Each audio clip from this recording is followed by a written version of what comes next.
He's had a breather. You've had a nice quiet ride. Yeah, he Just has. ask him. Blood substitution, isn't that what they call it in rugby, where you switch them round? Okay, order. Thank you very much for coming back for this third session. We don't normally run 3 sessions, but the alternative, Governor, would have been that we'd have had to hold something this afternoon or tomorrow morning. I hope you understand. The first question I want to ask is, why did you release the name of the man that you've suspended? We did not release the name of the man. How did The it come individual. We did not release the name of the individual, I should say. I'm sorry, I misspoke. How did it come into the public domain? I have no idea. Isn't it in one of the minutes somewhere? No, it is not. Okay, so this was a leak. Well, as you're no doubt aware, Chair, there's a very active press in this country, sign of a healthy democracy. Financial markets are a wide range of participants in financial markets. People can can speculate on the issue. I'm not, by the way, confirming the identity of anyone who's been reported in the press. Okay. I think it's very unfortunate for the individual who may, for all we know, the investigation is taking place, have done nothing wrong. I agree with that, and I would take the opportunity to stress that suspension is not a disciplinary action. It's an action taken to further the investigation that is now being taken over by the Oversight Committee. We'll come on to that in a minute. Mr. Fisher, did you consider suspending his boss? No. Why not? Difficult to get into this without discussing. May I speak to that, since it was a decision of the governors? Well, I think it would be based, if I may say so, Governor, on advice from the man who has overall charge of that area, I would have thought. So, if I may, I would like to see initially what Mr. Fisher said. I have no by all reasons means, come in afterwards. I have no reasons to consider suspending the manager or of anybody. I have to be careful without, if I say too much, I will identify the name of the individual. But I've no reason to take any further action on this at the moment. Governor. The decision to suspend was taken by governors on the basis of the investigation, evidence that became apparent during the investigation, and the motivation for that included the fact that we hold our employees to a very high standard. I would say that our employees meet that standard 99.99% of the time. But we expect that our standards, particularly with respect to rigorous internal control procedures, records keeping, escalation policies, are there for a reason, and a reason to be followed. And so we have to make determinations based on that. I think that I would suggest that if one of the issues might be around escalation, there are issues, there are steps that we need to take, and we are taking, and we can come to those to ensure that those policies are followed. But if something is not escalated, we have to make a judgment about where that responsibility lies. We've made that judgment, and we stand by it. We're going to come on to the role of the court in more detail in this hearing, but just one initial question, it may have a supplementary. Have any court minutes been redacted in any way with respect to this issue? And if so, why? Yes. Very briefly on the sequence here, and I'll stop with the court minutes. We first became aware, governors first became aware, or a member of the bank first became aware of allegations related to the issue we're discussing on the 16th of October. I was informed then. I informed the chair of court that day. We convened governors. We decided to launch an investigation. Within 48 hours, we'd retained an external counsel, and they'd begun a very thorough, systematic, relentless investigation. At the subsequent meeting of court in November, I briefed court on the status. The advice of counsel was that we would keep the investigation at that stage. We would keep it secret, so as not to prejudice the investigation. We followed that advice, and by necessity, there was redaction of those minutes with subsequent events, including we can unredact those minutes now, given events that have transpired, with subsequent minutes contain reference to this as it came out into the public domain, including through the testimony of Mr. Bailey. I think that's helpful. Court apparently, I've read in the newspapers, is considering appointing some further external scrutineer of all this. Is that correct? Well, it's not court. It's the oversight committee, it's the oversight committee of court, which is, for those who don't understand, this Byzantine structure that's been created in response to Treasury Select Committee proposal. That is the non-executive subcommittee of court, which has limited oversight of banks' activities and is a long way away from being what most people consider to be a normal board. I'm sorry to interrupt you, but I think that's helpful. It's helpful. Which a few things. First, obviously, as an executive, I'm not a member of the oversight committee, nor should I be a member. So the decisions of the oversight committee are theirs. How they choose to conduct this investigation, what they have said publicly is that they will retain. They have retained external counsel, the external counsel that's been building up the evidence over the course of the last several months. I too have read in the press what you refer to. I have not been told that is indeed the case. And in any event, it's the responsibility of the members of the oversight committee and chair of the oversight committee to communicate that when they see fit. So this may be a leak from the oversight committee, or it may be just a completely erroneous set of news stories. Well, I don't know. If I may say that I think that it's not really my place to say, but I would say that best practice would appear to discharge this type of role would be to have external expertise, not just legal expertise, but an external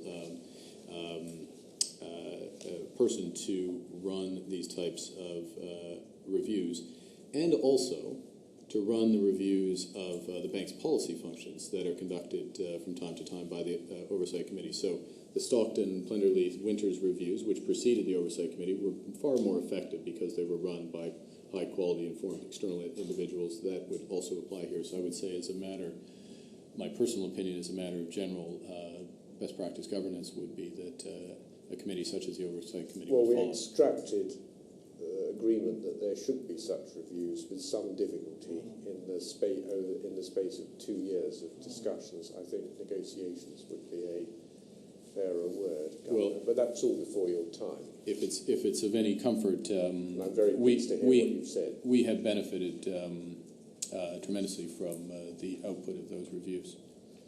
I'd just like to be clear about the status of the external reviewer. Is he independent as well as external? In other words, is he offering an independent view? I'm sorry, which external reviewer? Well, the external assistance that you've brought in is looking at and investigating and reviewing the evidence, is he not? Again, I'm not a member of the Oversight Committee. No, I'm talking about this Travis Smith operation that's been going. Oh, it's a law firm, external law firm, yes. Sorry? It's a law firm. Yes. Yeah. Okay, so this law firm, which is conducting an investigation or review, one can call it what you like, that body, my question is that independent? Absolutely. Absolutely. And I would say that I personally have been impressed by the thoroughness of their work on a difficult, because this has taken a sort of comprehensive, consistent, relentless approach to evidence, both obvious and non-obvious. I just wanted, sorry. And it's only, if I may, Chair, my view is that it's only because of that we are in the situation that we are today, and you have every right to expect that we would be in this situation, that we would have relentlessly followed up these allegations, but we have done so, and will continue to. I just want to be clear.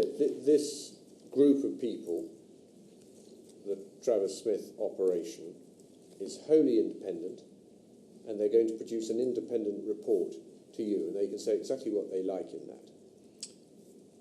That is true, with the sole exception of they will not produce a report to me. They will produce a report to the bank. Oversight Committee. To the Oversight Committee of the bank. Yeah. I understand.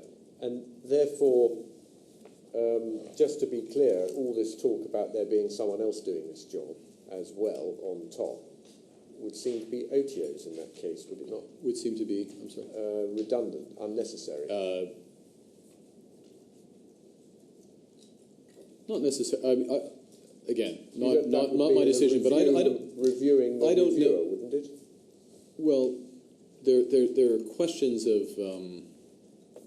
There are legal questions. There's finishing off the gathering of evidence. There are legal questions around compliance with bank procedures.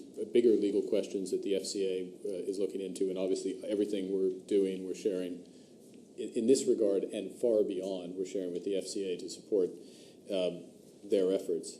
I think there's experience, including experience that has been catalyzed, if I may, by this committee, of having external reviewers to sit on who are supported by legal advice, but to look into matters, including matters of governance. So they could supplement. Again, I'm hesitating a bit because we're talking about the possibility of the Oversight Committee doing something, and I'm not a member of the Oversight Committee. Okay, and but you are struggling to think of what it's going to do, if I may say so. You've managed to put together a few thoughts there. No, I would say that, speaking conceptually, I don't struggle necessarily, because there are the facts, there's judgments in law, then there would be judgments about policies, procedures that could be made, and that which would extend beyond that. Again, I don't. Which of those do you think Travis Smith would be inappropriate to handle? Well, I think the last of the inappropriate's a strong word. Would not necessarily have a comparative advantage, if I may, in the last aspect. Okay. The Bank of England's had evidence of attempted fixing for 8 years, has it not, Mr. Fisher? No. It hasn't? No. Okay. And I can see why people think that reading the minutes, but I'd very much like the chance to explain what's recorded in the minutes. The allegations of the dealers colluding to fix rates, which is an extremely disturbing allegation, is one that's come up very recently. What's recorded in the minutes is something slightly different. It'll just take me a few minutes just to set out some of the background. I think the 3 points you'd need to know. The first is that FX fixes are largely transactions-based. They're not made-up quotes like LIBOR. The second is that the way the dealers have to act in this market is their clients insist they deliver foreign exchange orders at the price determined in the fix, the forward-block fix. This is the client's insistence. What the banks then have to do is try to manage the purchase of that currency in the market, typically in the run-up to the fix, not knowing what the final rate's going to be. So they are at risk during that period. They might get a better rate, make money. They might get a worse rate and lose money. During this period, in the middle of that decade, there was a growing influence on the market from other types of traders beyond the banks and the asset managers involved in that relationship. The algorithmic traders were coming in, leave those on one side for a moment. The other group that's relevant here is the large hedge funds, particularly those taking macroeconomic views. And they may go into the market at any time they choose and put on quite large foreign exchange positions. They may naturally want to do that in around fixed times when liquidity in the market is its best. So you put this together, and what you have is the bank's trying to carefully manage a position to do the best they can in relation to the fixed price. Along comes a large hedge fund and does a transaction in that period of time. That can create volatility in market prices, which can knock the banks about in terms of their own risk positions. And what you see recorded in the 2006 minutes is this concern by the dealers that they are becoming increasingly difficult to manage their positions because of the activities of, as they say, these third parties moving rates around. Why didn't you make that clear when you published the minutes? We didn't have an opportunity to do that. We just had to put out the information that we had. We knew we were coming here and we'd get a chance to explain in due course. That's very interesting and helpful. Pat McFadden. Can I just follow on from that, Mr Fisher?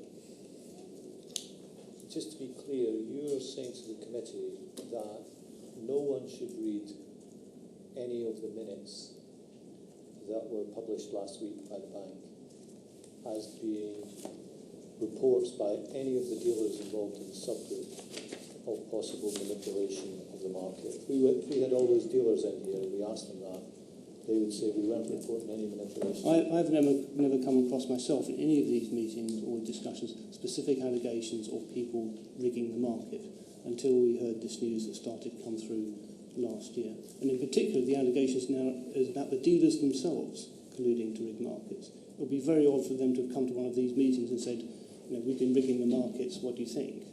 And that's not going to happen. And so what they're complaining about here is the activities of other people who are stopping them doing what they want. Basically, you can think of this as a lot of traders whinging about how difficult their life is, and we aren't going to have much sympathy with that. The later minutes, around 2008, you get into more technical discussions of exactly how the fixes are constructed.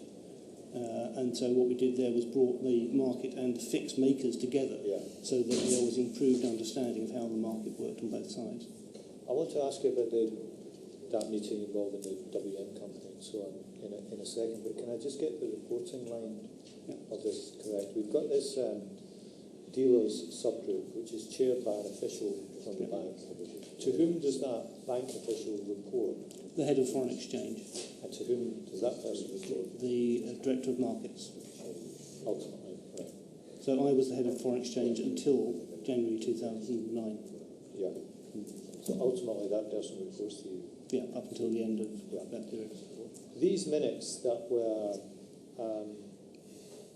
published by you last week from 2006, going over several years, were any of those escalated or drawn to anyone more senior in the bank's attention during any of that period? Certainly not in the context of concerns about people rigging markets. And by the same token, I assume that none of them would therefore have been reported to either the FSA or its successor body? Not as far as I know. If I had seen such evidence, of course, that's what I would have done. So your contention here is that which has been reported to you in October is a completely different thing from anything mentioned in the earlier minutes? Yes. Okay. On the escalation policy, you've changed that in recent years. It says staff should escalate any allegations that market structure is leading to inappropriate behaviour. Particular attention should be paid to information about price setting in and around fixes. That last part's been added in the last year or two. Can you tell us why? Because of the LIBOR scandal. That's purely a consequence of LIBOR. I mean, it had always been our policy that things should be escalated. In the light of the LIBOR scandal, the staff were getting worried about more precise instructions, so we wrote down a clear policy, and then we tidied it up again at the end of last year on further reflection. Can you tell us, finally, a bit more about the relationship between the bank and the regulator on this? Mr Wheatley, when he gave evidence to us a few weeks ago, confirmed that the FCA were conducting an investigation into this. But he can't investigate you, can he? He can? Yeah. He can? He can, absolutely. The FCA can and will investigate individuals for any of these aspects. Yes. So despite what the legislation says about the bank being an exempt person, as far as you're concerned, he can treat the bank in the same way as he could any high street bank or other organisation in terms of his powers to investigate? To investigate the individuals can and does, yes. The exemption of the Bank of England under legislation relates to our activities. For example, on behalf of the government, for the foreign exchange reserves of the government, we'll be active in the market. We'll transact on behalf of government agencies. Obviously, in terms of the interest rate market, we'll take actions and have taken actions, not just for bank rate, but through quantitative easing and other things that influence those markets. So it's those aspects of our activity which naturally make us exempt. But the individuals at this institution are subject to the same responsibilities as individuals at any institution, or indeed private individuals, and the FCA will, I'm highly confident and demonstrated, that they'll discharge their responsibilities accordingly. I would say as well, though, is that we hold our individuals to a higher standard than in the market. And in the specific instance, as we sit here today, we're not in possession of any information. We have no information that suggests that anyone at the Bank of England condoned manipulation of the market, facilitated, participated in market manipulation. But that's a pretty low bar. Obviously, the bar that my colleagues at the Bank of England hold themselves to is much higher than that. And in a review of these situations, we had cause to further the investigation, and in order to do so, suspended an employee. I think the allegation may not be about condoning, it may also be about awareness. This, if I may, this is one of the fundamental issues, and so the question, there's questions of what happened, unacceptable, what happened in a series of circumstances. We'll make final determinations about that, the Oversight Committee through the Investigative Committee. So the question as we sit here today, one of the questions, it's not the only one, but one of the questions is what are we going to do about it as the Bank of England? How are we going to change our procedures, not just our policies, but how they are followed, and the extent to which they are followed, not just some of the time, but all of the time, and how are we going to reinforce that through changes of culture at the institution as well. And in terms, if I may, Mr. McFadden, in terms of what we're doing on the policy front, we haven't just updated our escalation policy and put it in a drawer. It's been, we have rebriefed staff on that escalation policy.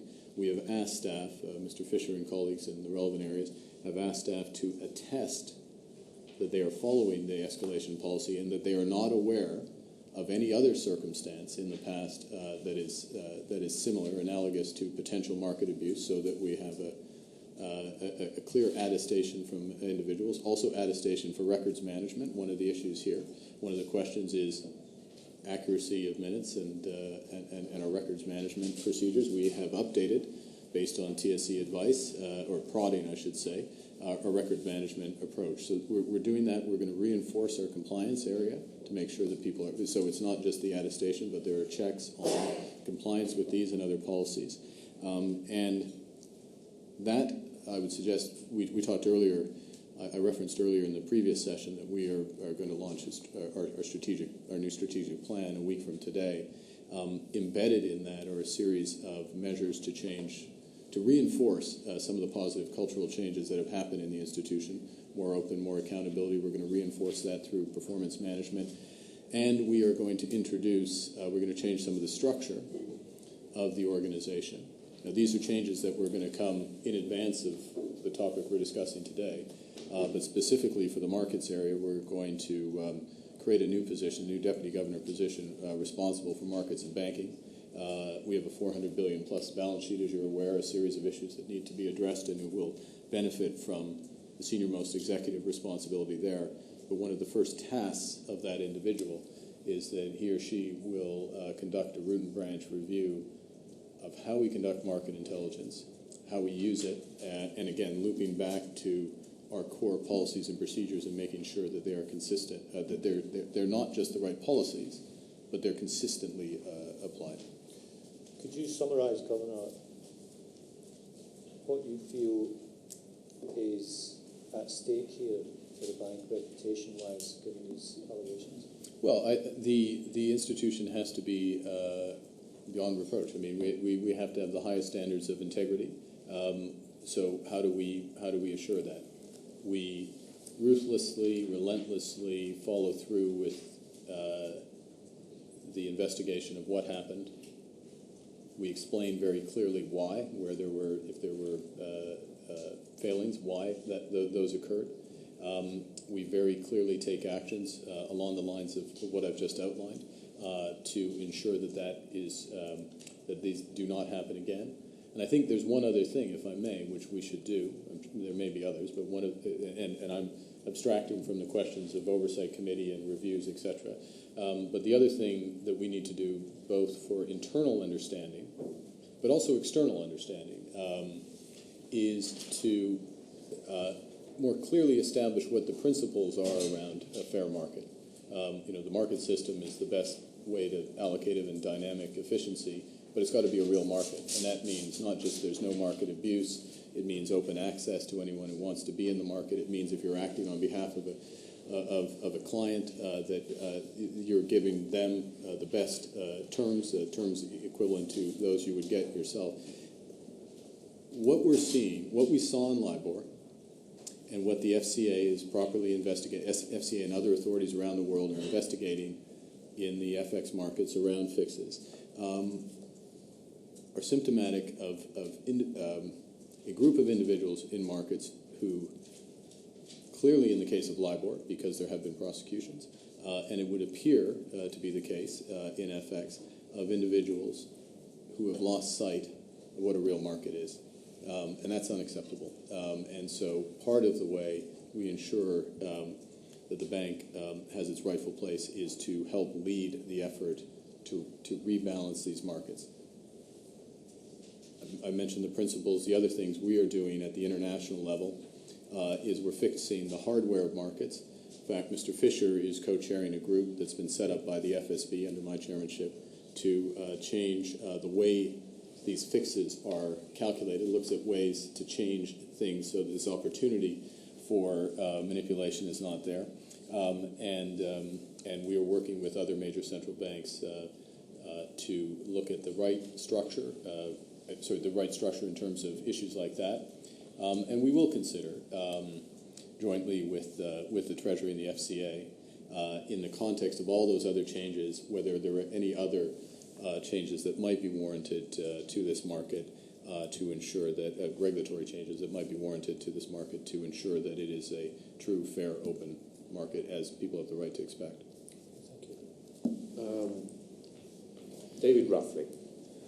Governor, just to clarify, when did the executive hear about these specific allegations?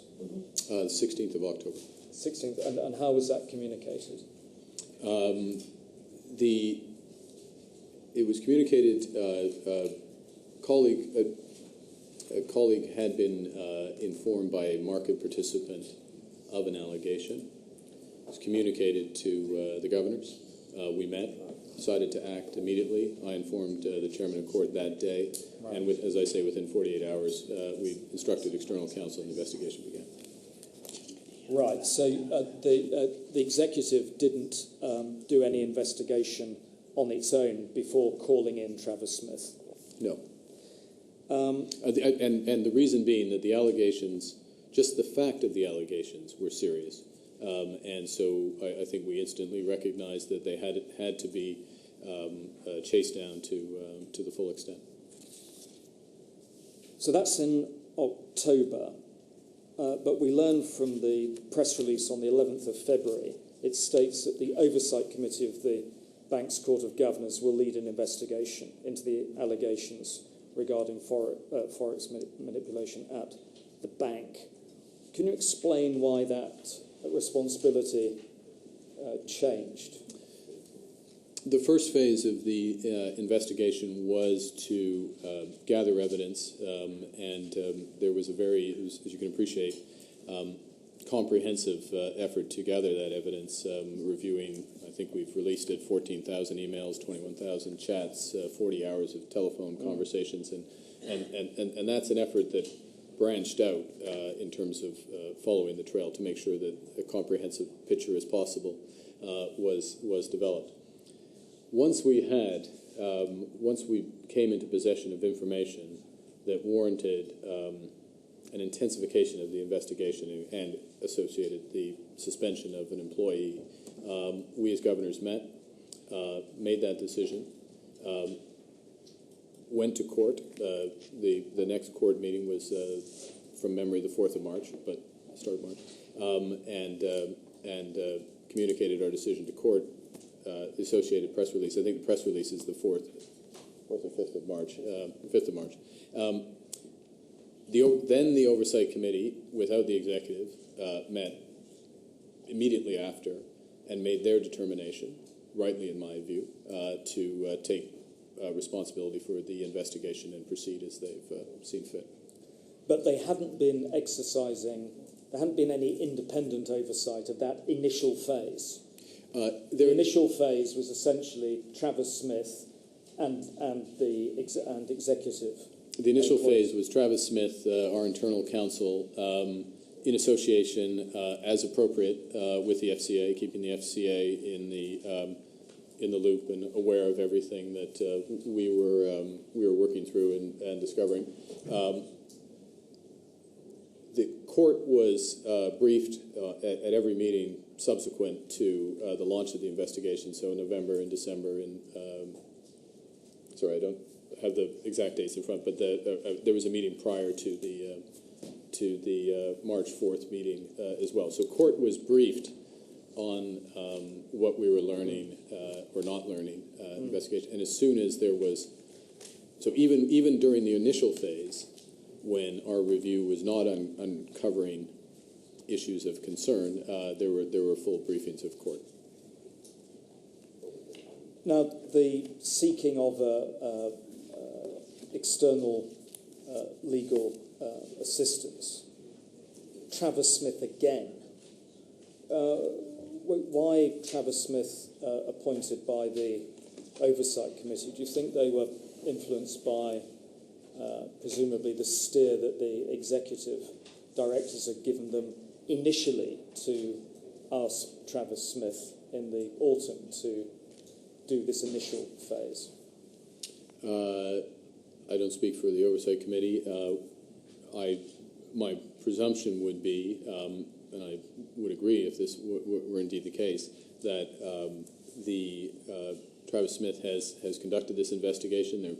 They have a team of lawyers who are fully up to speed on all the issues. They know where they've looked. They know where they haven't looked. They know the matters of law.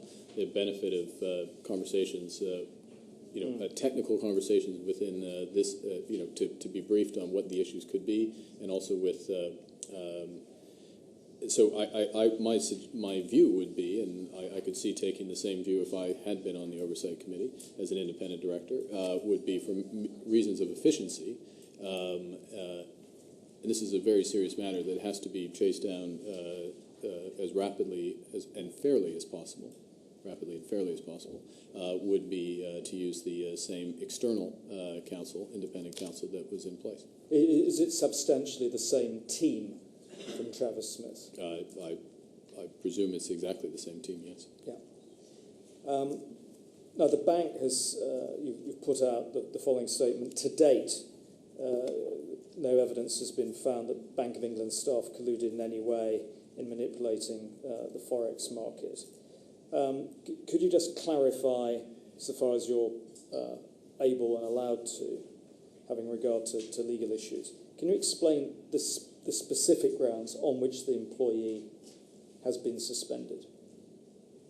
I'm clocking the fact that Mr. Fisher said it was to facilitate the inquiry, but what is the technical specific ground on which the employee has been suspended? Well, recognizing for reasons of fairness and due process,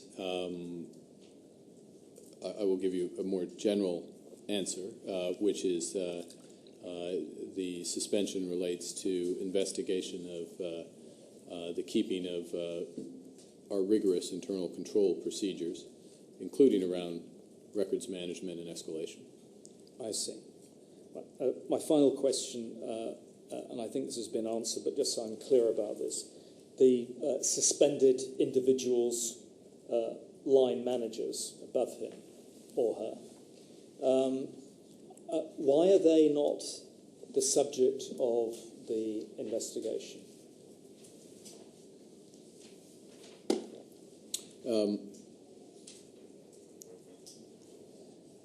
We take the situation extremely seriously, as you would expect. We have conducted an investigation that has looked at, to the maximum extent possible, but has looked at, and I believe under the Oversight Committee will look at, not the actions of one individual employee, but of all relevant employees to ensure. I mean, I don't think we can come out of this on the other side and have a very targeted, focused report which relates to just an individual. There needs to be the confidence that and I make no judgment on the actions of that individual. In that, again, suspension is not a disciplinary action; it's to facilitate completion of the investigation.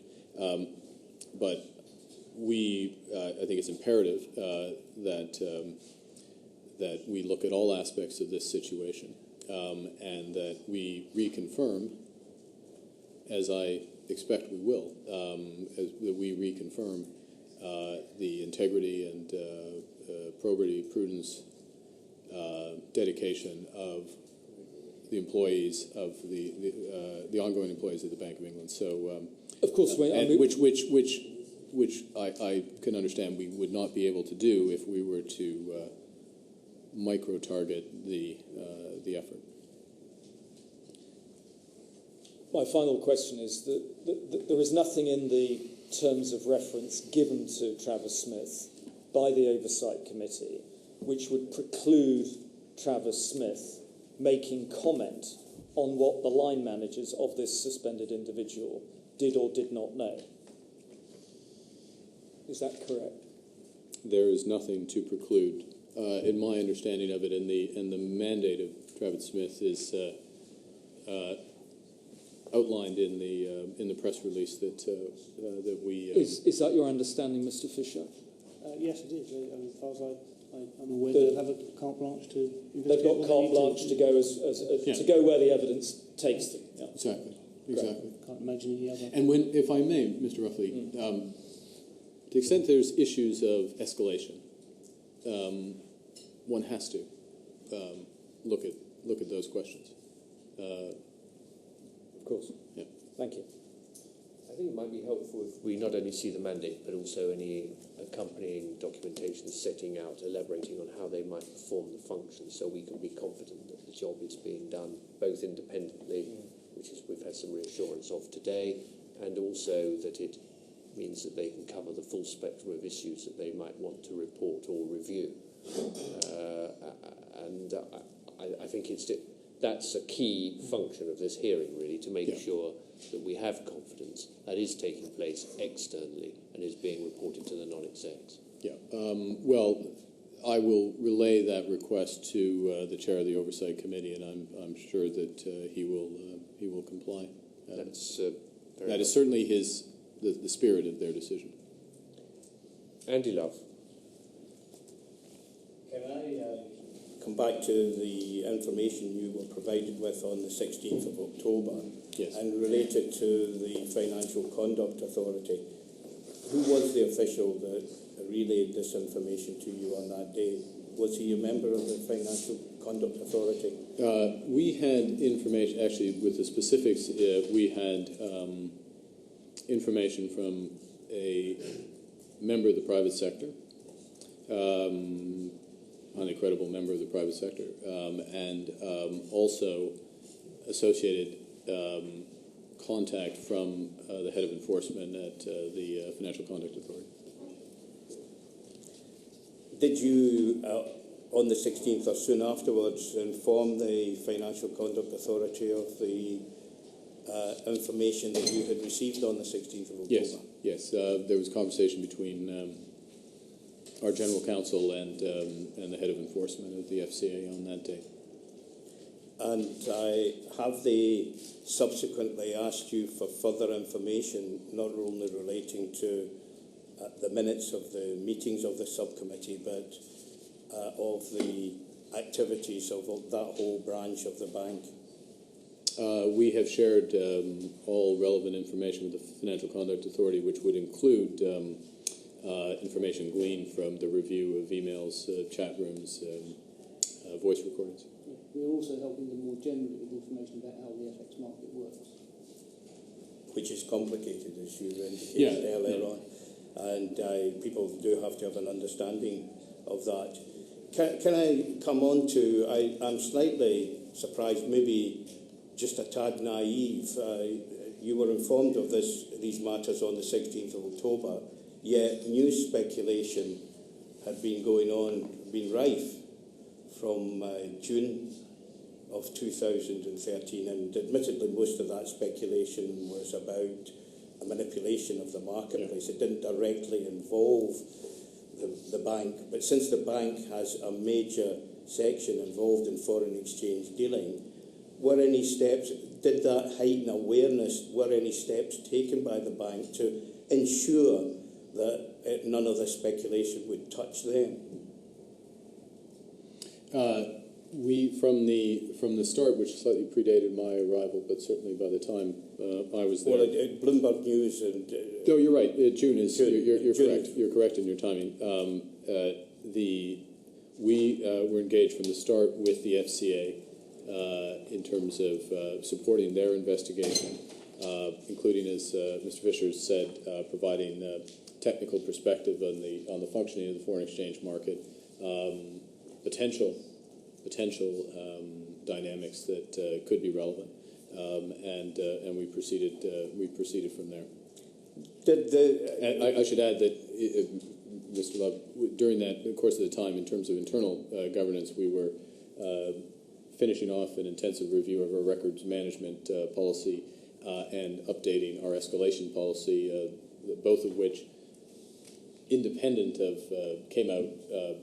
The new policies, the updated policies, came out prior to our learning about more specific allegations. So, correct me if I'm wrong, sometime between June and October, the FCA contacted you about their investigation, sought expertise on how the foreign exchange market operates. Did they ask you to investigate any activities in the bank at that time? Not to my knowledge, no. So the first contact you had with the FCA was in October, when this information that we're talking about was made available to you, and you made it available to them. And they've not extended their investigation into further employees of the bank, as far as you're aware, at this stage?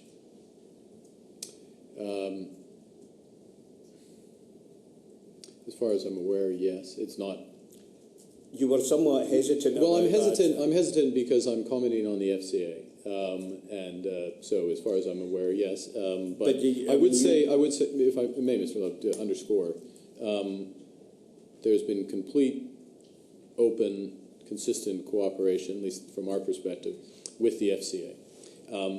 We have been very intensively cooperating with other major central banks around the world addressing this, and so we've been supporting investigations, and we have been doing what you would expect us to do, which is to think about where do we go from here. There's lots of issues here, but one of them is where do we go from here in the organization of the foreign exchange market, 40% of which is transacted in London. I mean, you underscore the importance of this investigation. I take on board the point you make about the wider discussion you're having, that you brought in when you came into this job, and I think that's important, but it's critically important that we get to the bottom of this, and full cooperative working between the FCA, who are primarily responsible for the regulation in this matter, and the bank is critically important. Let me ask one final question, because I don't want to dwell on this.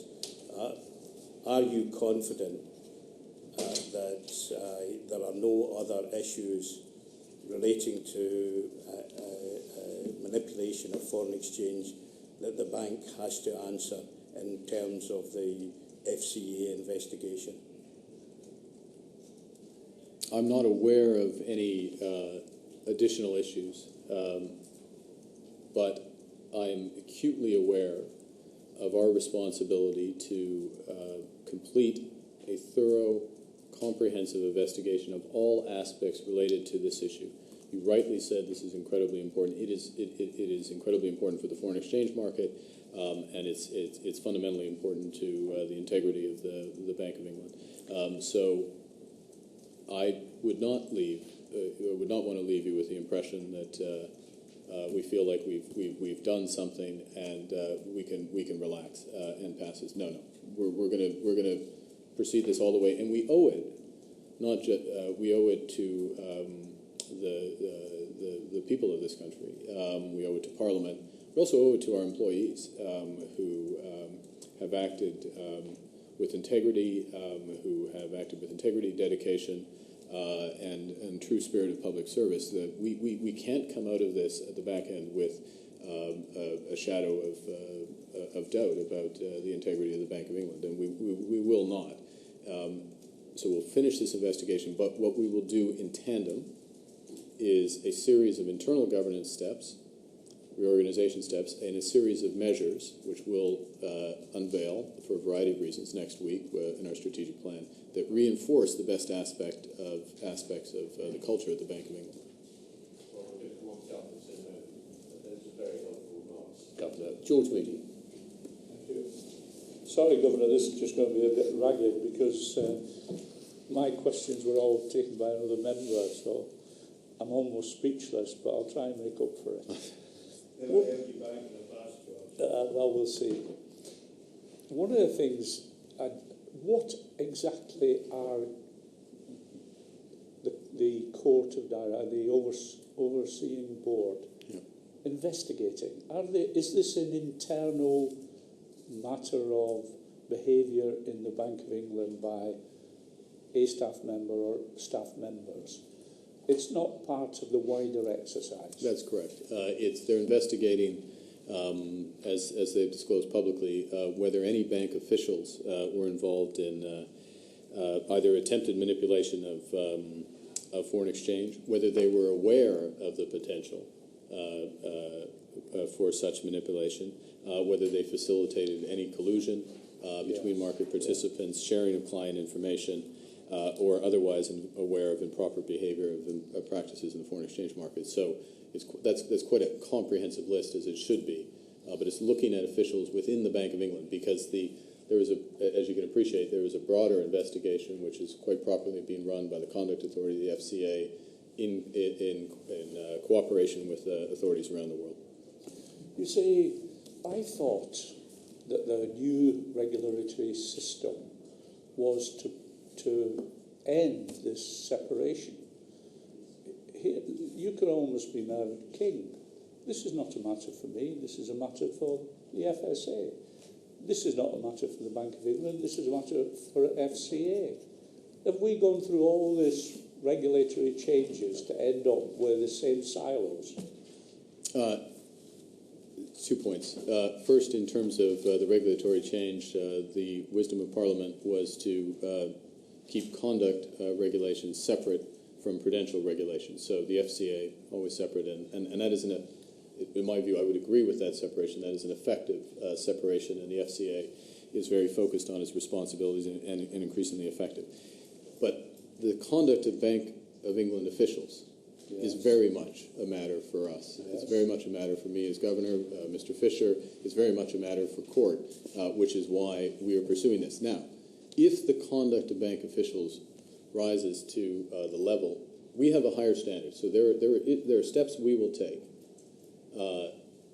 we could take, if the facts warrant, that would reach above and beyond the standards of the FCA, because the standards of the FCA ultimately are questions of criminal misconduct, market abuse, other aspects. So we go above and beyond this. But just to reiterate, the conduct of bank officials is very much our responsibility. We take those seriously, as does the court and the oversight committee of the bank. Yeah. So I'm not. There's no shifting of responsibility here, Mr. Moody. If you're, I don't want to leave you with that. No, but I'm not impression. suggesting there's a shifting of responsibility. I would have liked a shift of responsibility because Lord King complained that he wasn't being kept in touch with everything because they were so separate. It seems they're separate still, but leave that as it is.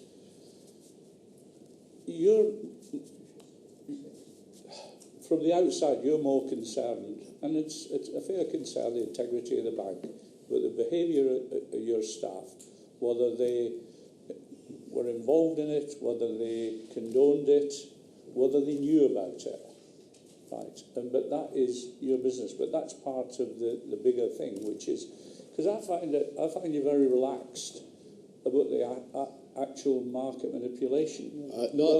Just let me finish. Okay. Yeah, no. Well, now You know, relaxed, you're trying to do something on a financial stability board. You're in the middle of it, and that wasn't triggered by tidiness. Hopefully, that was triggered by some knowledge of what was happening in all the financial centres about the issue. And yet, when you come to London, it's a secondary matter. I mean, it is a very, very serious matter. It's an extremely serious matter. I'm Well, sorry. let me just ask you this. Why? Well, let me just take the disciplinary one first. I'm an old trade union official, and I was asking Mr McFadden what we would do under these circumstances. You've got a court, etc., etc., but you're the governor. It's reported to you that one of your officials may be acting improperly in one way or another. Right. I would expect you, as the governor, to investigate the matter and take the appropriate action and report it to the... And if they wanted to examine it, they could examine it after you'd, as the governor, put it right or taken the appropriate action. Whereas you seem to have exited yourself from the business and passed over to the old duffers on the court. And well, that's fine, isn't it? And then on the bigger thing, well, you've given that to Mr Wheatley. It's nothing to do with me, Gov. There are so many points that I could pick up in that. I'll I told try to you do. this was unscripted. Yeah, it was very much so. The first point is it is the responsibility of the Financial Conduct Authority to address these issues of potential issues of market abuse. That's the responsibility given by Parliament. We are doing everything we can to support that. The second point is that in terms of the seriousness, and maybe I should start with this. This is extremely serious. This is, as Martin Wheatley has rightly said, this is as serious as LIBOR, if not more so. Time will tell. And because this goes to the heart of integrity of markets, and we have to establish the integrity of markets. In my role as chairman of the FSB and relatedly as governor of the Bank of England, we have had discussions. I have had discussions with the heads of all the other major central banks.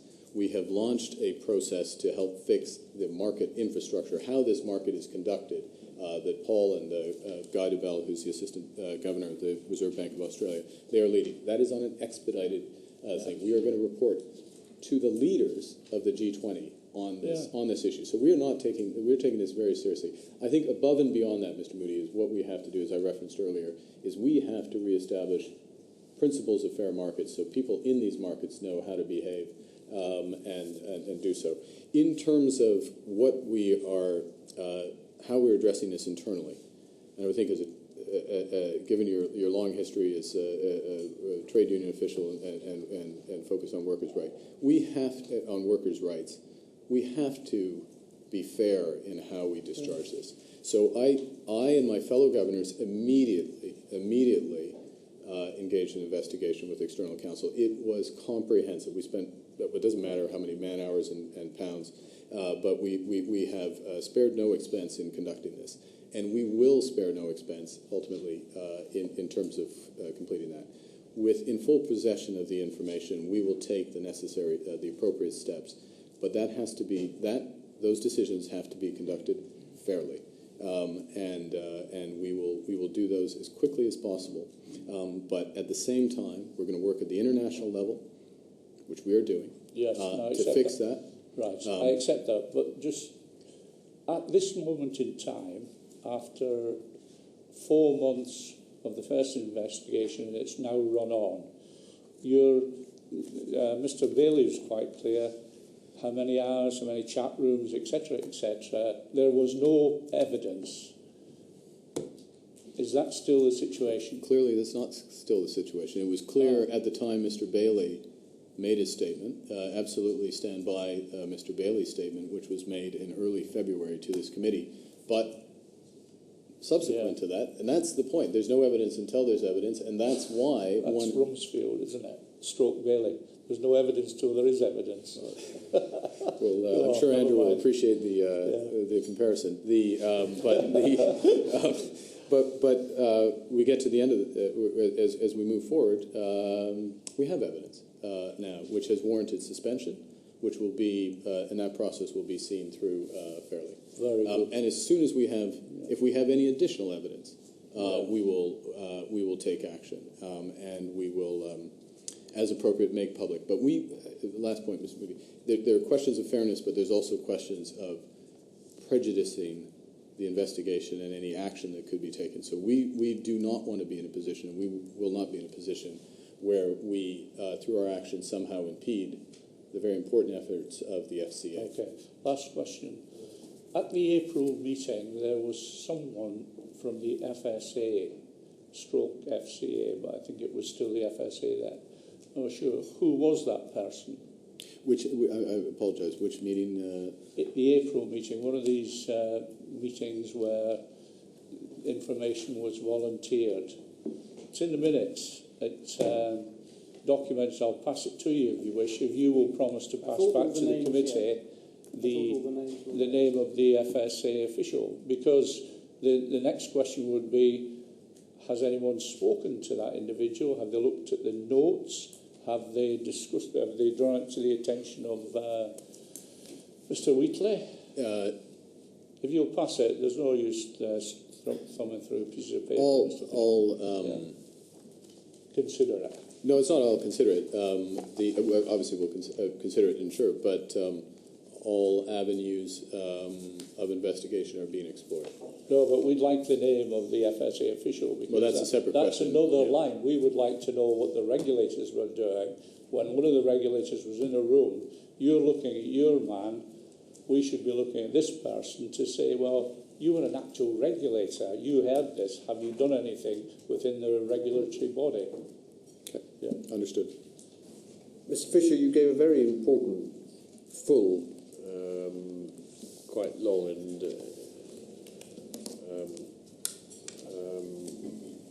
crucial reply, really, to the question about the 2008 minutes.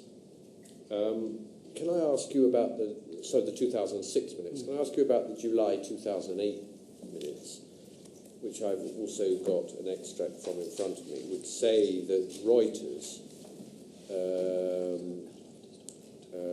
were told that the meeting note states that the dealers had expressed to the firm responsible for the benchmarks, that was Reuters, that, quote, using a snapshot of the market may be problematic and that, I quote, it could be subject to manipulation. So a vulnerability was identified. Was that the same vulnerability that had been identified in the more recent Forex manipulation? I don't think so. My understanding of the allegations as they are now is that the dealers have been colluding to manipulate markets. That's not, I think, what's being referred to here. This is, you have a trade-off. The fix is meant to be the market price at a particular point in time. The shorter you make that point in time, the fewer transactions you've got. The wider you make it, the more you have an average in it. It's not truly a market price. And the dealers were saying, look, we've seen this volatility, it's moving the fix around. Actually, we'd prefer something more stable. We'd prefer a wider window. Right. Well, they would, wouldn't they? Because it suits what they were trying to do. Well, we'll have to look. You've given a very important reply, and we'll be looking very carefully at the text of it in relation to the minutes after this meeting, as I'm sure others will too. The Governor wants to come in with a majority, and then Andrew Levison. Very quickly, just as a matter of forward policy, how you change the way this is calculated is precisely the issue that Mr. Fisher is looking at on behalf of the FSB. I understand. Yeah. So, Andrew Liz. Thank you. Governor, I'm afraid I'm not going to cheer you up at all, because you're doing a fantastic job of defending the importance of the bank's integrity and talking about the action that you've taken since October the 16th. But this surely goes way back beyond that. As the chairman has just said, the minutes of 2008 were very clearly using a snapshot of the market may be problematic, and it could be subject to manipulation. In the 2006 minutes, talk of darkroom netting which might change the dynamics of fixing flows, talk of a lack of transparency among some methodologies, and talk of there was evidence of attempts to move the market around popular fixing times by players that had no particular interest in that fix. These were July 2006, October 2006, and May 2008 and July 2008.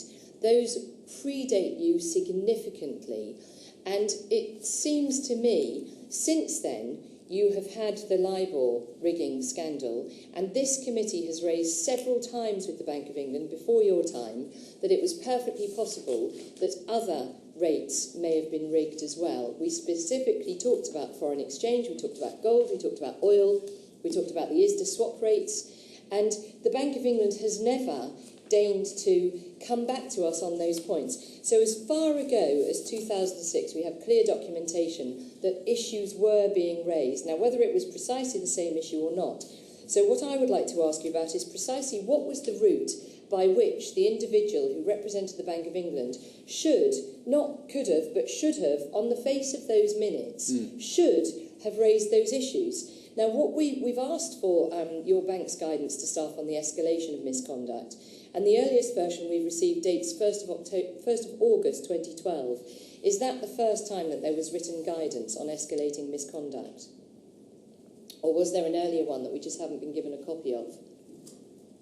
We asked for all copies. It must be Mr Fisher to answer that question. Yeah. That's the earliest one I can remember in terms of a specific written policy, but we've had whistleblowing policies and so on in the bank for many years. But we'd like to see what those are. This was one tailored. I think you've had a copy of that, or you can. Yeah, Well, the earlier one as well. well, the whistleblowing policy, I believe, was in the package, but So we can resend it. This was Andrew's tailored question is about earlier escalation policy. Yeah. So this was tailored specifically in relation as a follow-up to the points that were being made at that time. So, but can you see, the point is there were very clear bells that should have been going off. And it goes to this point of complacency and a general assumption that all will be fine. Quite clearly, all hasn't been fine. There were very clear examples of markets being rigged long ago, long before October last year, that the bank surely should have gone back. Did it go back? Did it look at previous concerns that had been raised and decide to do a thorough investigation of the potential for fixing of other rates, not LIBOR, other rates such as foreign exchange? None of these concerns, as you call them, described in these minutes, go to the dealers colluding to manipulate. No, I agree with you. I agree with you. They don't talk about dealers colluding, but they do talk about manipulation of foreign exchange rates. Surely, if you are a Bank of England senior person, as this person would have been, you would think, if you heard something talking to chief dealers, not about collusion on fixing foreign exchange, but on manipulation of foreign exchange rates, you would escalate that in accordance with the bank's own policy. So I'm asking you a straightforward question. What was the bank's own policy prior to August 2012 on escalating? Had there been any specific allegations of wrongdoing, they should have been escalated. That's clear. And what was the policy? Is there a written policy on what that person should have done? It would have been a general one within the bank's overall guidelines. I think, if I may, Mr. Ledson, as a consequence of LIBOR, as a consequence of my interpretation, but also as a consequence of discussions in front of TSE and reflection, what the bank has done has been to reinforce, update, improve both its escalation policy and, very importantly, its records management policy. We're here in a situation where I would characterize the situation as we are today in that we have the right policies in place. The issue is implementing them and making sure that they're implemented, they're consistently implemented, not just, well, this is on the headlines, but 10 years from now, 20 years from now, etc. And how do we do that? I think we do several things. One, we buttress them with attestations, which we are now asking all our relevant professionals to make. Sorry, Governor, you're talking forwards, I'm talking backwards. I'm interested in the period 2006 to 2014, where we are today, why the LIBOR scandal happened, and the bank clearly didn't see fit until the 1st of August 2012 to put in writing an escalation policy and then amended it on the 13th of December 2013. What I want to know is, did the bank consider, following discussions with this committee and in the press, that other rates could have been rigged following the LIBOR scandal? Did it do anything to try and look back at minutes which we've now seen, which clearly suggest to me and to others that there should have been concerns raised? Well, those minutes did not convey to me the sense that markets were being rigged, or that those markets were being rigged. I personally, I fully understand what's being described there, and I don't think those were concerns which were worth. What we're talking about here is collusion between the dealers, is the allegation. So There's the word nothing in these minutes manipulation which in minutes goes wouldn't spark any alarm calls. In the context of the LIBOR rigging, looking at minutes where there is talk of the possibility of manipulating foreign exchange markets, that wouldn't raise any alarm bells in the Bank of England as the regulator. The possibility of manipulation, clearly written in the minutes, doesn't raise any alarm bells. Not in the context of the conversation at that time. At what time? At the time that discussion took place. No, but what I'm asking very specifically is, in wake of LIBOR and the clear concerns of the committee that other rates may have been fixed, did you then go back and look at whether there was any evidence that foreign exchange or gold or oil or ISDA swap rates might also have been fixed? Did you do that? It's a simple yes or no question. Have you looked at your records in other markets? We have gone through a process recently of asking people whether they knew of any other issues in markets. It isn't our job to go off hunting for rigging of markets. Is it not? No, it's not the Bank of England's job to do that? Not to go out searching for it. If we come across it, that's very important for us to... So you came across it in 2006? No, we didn't. Well, it was noted there was evidence of attempts to move the market around popular fixing times by players that had no particular interest in that fix. What's that then? That is specifically not, because it's about players who do not have an interest in the fix. That is specifically not about somebody trying to rig the fix. So what is it then? No, but that's not the point. This is the hedge fund moving the market about... against the dealer. That's what it is. There was evidence of attempts to move the market around popular fixing times by players that had no particular interest in that fix. Was it just a hobby of theirs then, do you think? If it was, we're talking about rigging of rates, that would be somebody who did have an interest in the fix. So this is very specifically not about somebody who's got an interest in the fixed price. So moving markets around popular fixing times would just be a random This would how it would appear to the dealers. But what other reason would you as a market maker have for trying to move the market other than for your own gain? It's not. That's not a market. About the hedge funds moving the market. That's what I'm explaining. It's a market participant as opposed to a market maker. So what does this minute mean then? There was evidence of attempts to move the market around popular fixing times by players that had no particular interest in that fix. This was not in the interest of customers. If the market was forced away from where it should be when the fixing snapshot was taken, it was noted that fixing business generally was becoming increasingly fraught due to this behaviour. What does that mean then? Does that not ring alarm bells that somebody's doing something that is not... I can go through the explanation again if you like. This is the dealers trying to produce foreign exchange orders for their clients at the fixed price and finding that the rates were being moved by the activities of other participants in the market, such as the large hedge funds, which would appear to the dealers to be moving the market against them.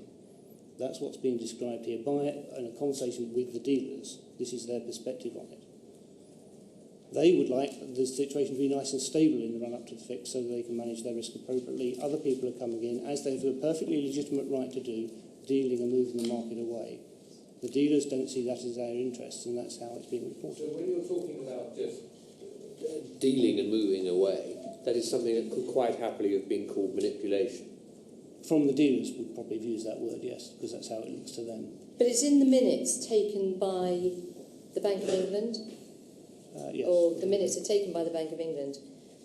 And later on, after the presentation of the WM company model, it was suggested that using a snapshot of the market may be problematic as it could be subject to manipulation. Again, that's a Bank of England It could be minute. subject to somebody else coming in, trading a large size before the fix and moving the market away from where the dealers thought it was going to be. That is what it's describing.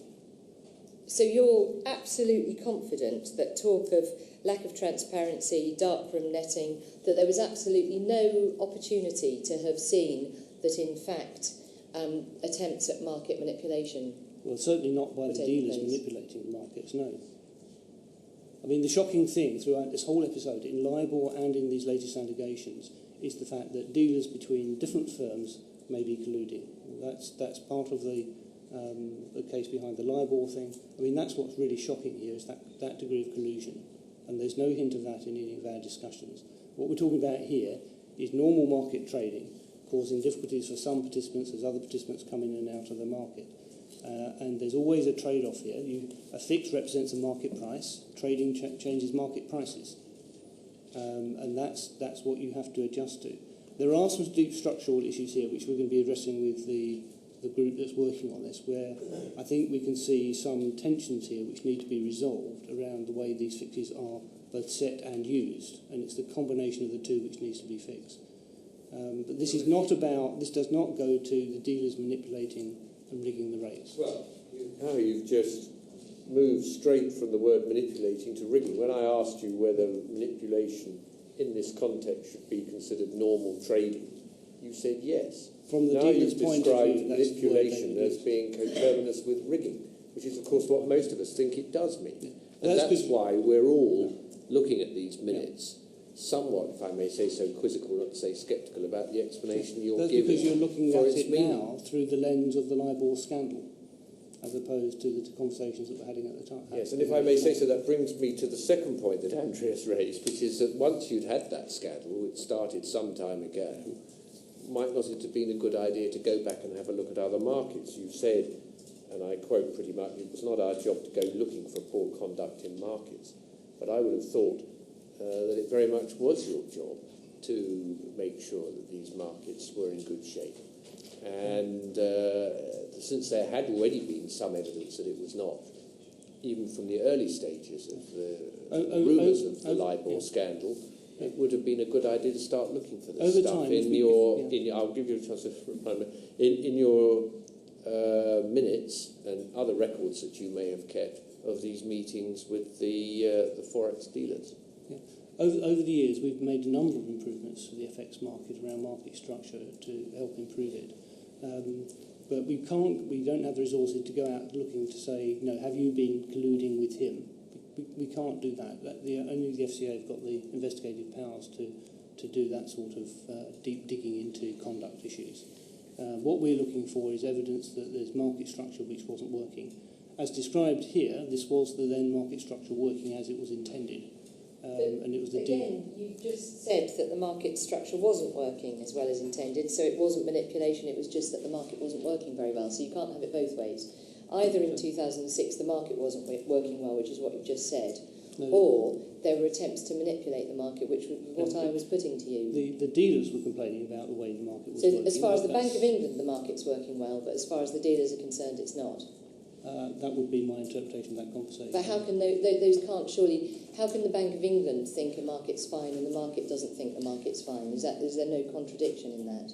No, you've got a group of traders here who have their own interests, and they're talking to those, and we have to look through those own interests. We're not going to go around changing the market just to suit the market makers. No, of course you're not. It's a market for everybody. But we have to take a wider view. There are plenty of examples here. Some very specific examples. There's one of an incident in Japan when an erroneously submitted rand-yen rate produced an incorrect fixing against which affected many mostly retail-sized margin clients. So, there are some specific examples where the market wasn't working properly. And yet, the committee favoured treating such problems on a case-by-case basis but to agree that there was a potential gap in the FX market and that a more robust process could help reduce the time spent resolving disputes and reduce the risk of price manipulation. But you still think that all was fine? The market was working fine? This is still the dealers worrying about the volatility in their business leading up to the fix. And I have to see it through knowing that that's their vested interest. Yeah. See, if I may, without commenting on the specific minutes, but as a general point, to support what Mr. Fisher is saying, is that it is not outside the realm of possibility. In fact, this is what's being investigated. That the dealers want a quiet life. They want the ability to both promise to their clients that they will deliver the 4 p.m. fix and not have any risk in delivering that promise. Other market activity around the 4 p.m. fix by other, whether they're hedge funds, asset managers, corporates, whatever, makes that promise riskier. That's the dealer's job. That's the dealer's job in making that promise. What they may have done, which is alleged and which is being investigated around the world, is that having developed a pattern of making those promises, they decided to cheat, to make their life easier, to collude across the dealers. That is fundamentally... yeah, well, exactly. Easier and richer sometimes goes together. It doesn't always go together by happiness, but the... And that's what that is what's being alleged. So you have a circumstance, and obviously I wasn't present at the meeting, and one reads into the minutes, but you have a circumstance where you have volatility because of the market functioning, and the dealers want to change that.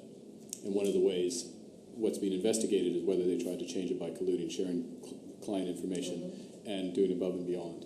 And that is fundamentally against the principles of fair markets. It is unacceptable and it has to be prosecuted to the full extent of the law, and that is exactly what is going to happen. Yeah. That's what's happening, and that is what is going to happen. And the fact that a number of traders have already been suspended or sacked across the world does suggest that clearly the market wasn't working robustly. And so, again, coming back to the point of what procedures were in place for escalation within the bank of any concerns. You're now clearly able to say that on October the 16th, suddenly you were aware of concerns, and that was the very first time ever. And prior to that, there was absolutely no evidence whatsoever. But the fact still remains that there should have been an escalation procedure, and it would be very interesting to see whether between 2006, in wake of LIBOR, and 2014 now, whether there have been any issues raised up the line, and if so, by what method and who to. Is the Travis Smith investigation looking at exactly that issue? Mr. Fisher?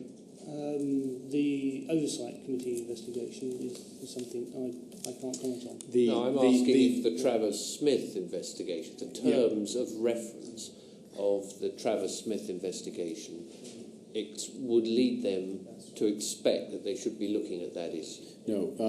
Could Mr. Fisher I haven't seen the final terms of reference. Because he's the line manager responsible. Yeah, I haven't seen the terms of reference for the Travis Smith investigation. So you haven't seen them? no. Well, may I make my, if I may, Chairman, the initial investigation launched by governors. Mr. Fisher is not a governor. Okay, so the initial launch by governors. This is now being run by the Oversight Committee, given what we've discovered. I can answer your question though, in terms because the terms of reference, the publicly disclosed terms of reference, focus on the foreign exchange market. I believe that what is being raised here is other activity, other markets. Are we aware of other activities? This, whether it's in swaps or gold or whatever. As a first step to address that, what we are doing is going through an attestation process, which is not, are you currently aware of something that's happening this week? Have you ever been aware? Do you have any reason to believe? Is there any evidence? Is there anything that we should be looking across markets, other markets? And we're doing that process. You are doing that for all markets? We are doing it. We are doing that, yes. Okay, so now effectively now you would have been looking, if we were in the same place today, you would have been looking through these foreign exchange minutes and looking for evidence of any kind of back testing of potential for collusion. As things stand today, you'll be looking for that in the gold markets, in the ISDA swaps markets. To the extent to which we have, we don't have necessarily analogous formal meetings in those markets, so, right. of which would be minuted. But to the extent we have them, we're looking at them. But what we are doing is going to our employees. Yeah.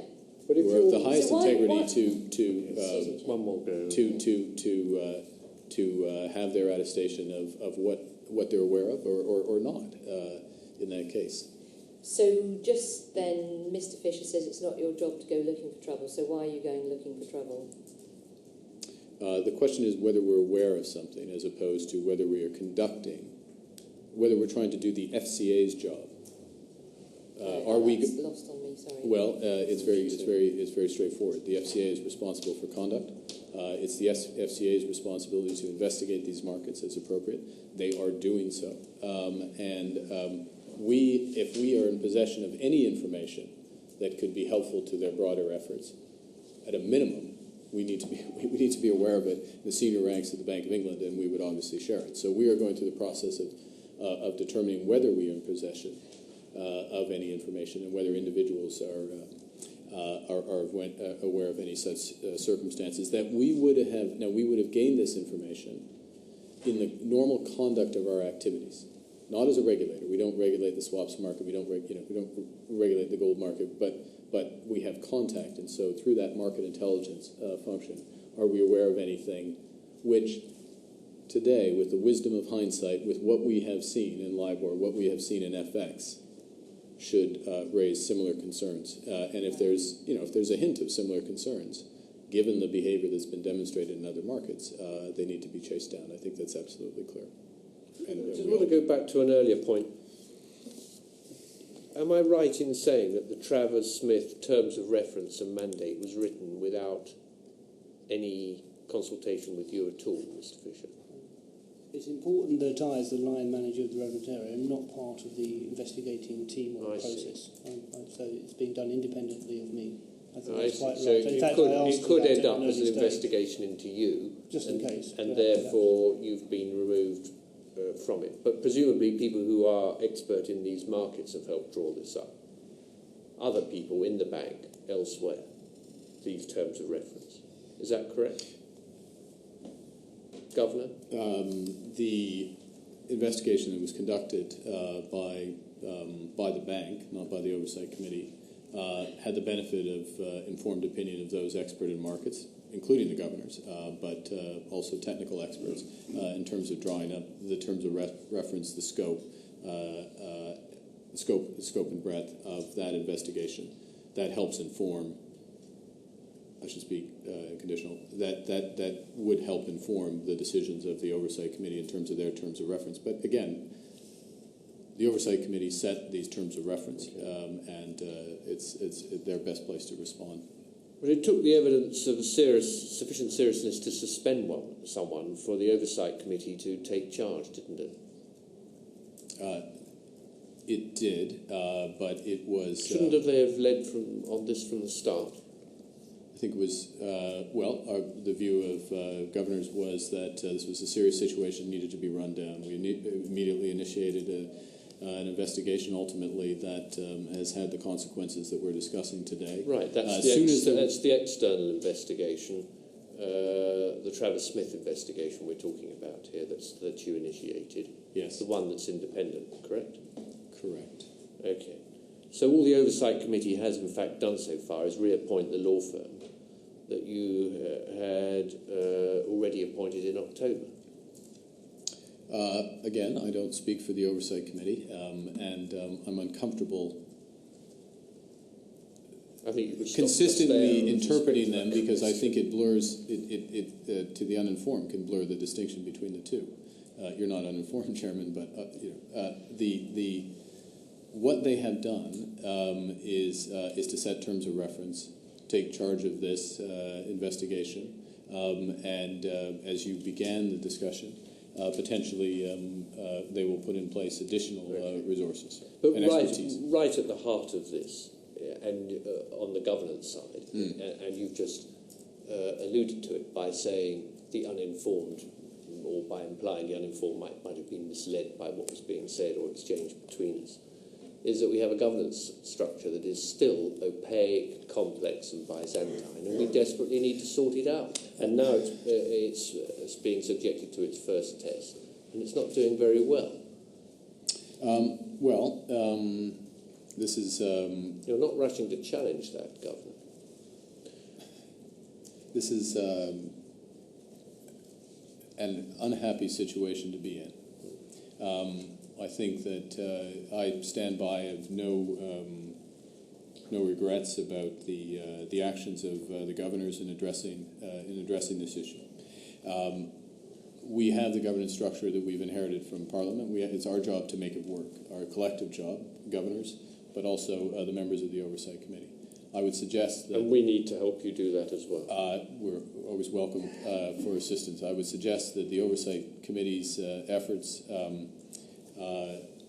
can be buttressed, as you've alluded to, by external assistance, not just in legal assistance, but in expertise in terms of best practice. It could be buttressed as a matter of course by by having a dedicated resource within the organization, something we discussed, I think you, if memory serves, you raised with me about a year ago in my confirmation hearing. The way I like to think of it is something akin to the IMF's Internal Evaluation Office. So a dedicated resource that they can draw on, which brings that expertise and perspective to what sometimes can be technical issues, whether they're issues of policy or issues of conduct in this circumstance.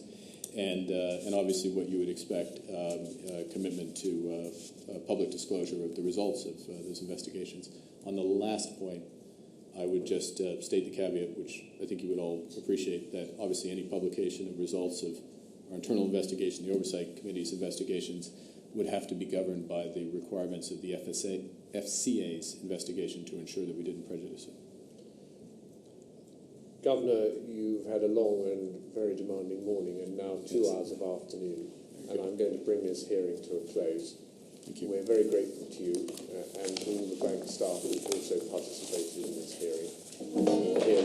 We do try and make our hearings last somewhat less, to be somewhat shorter than 5 hours. Perhaps in future we will have to make a demand on your afternoon or the following day. Thank you very much for coming. Thank you very much. And we'll be following these issues very carefully. Okay.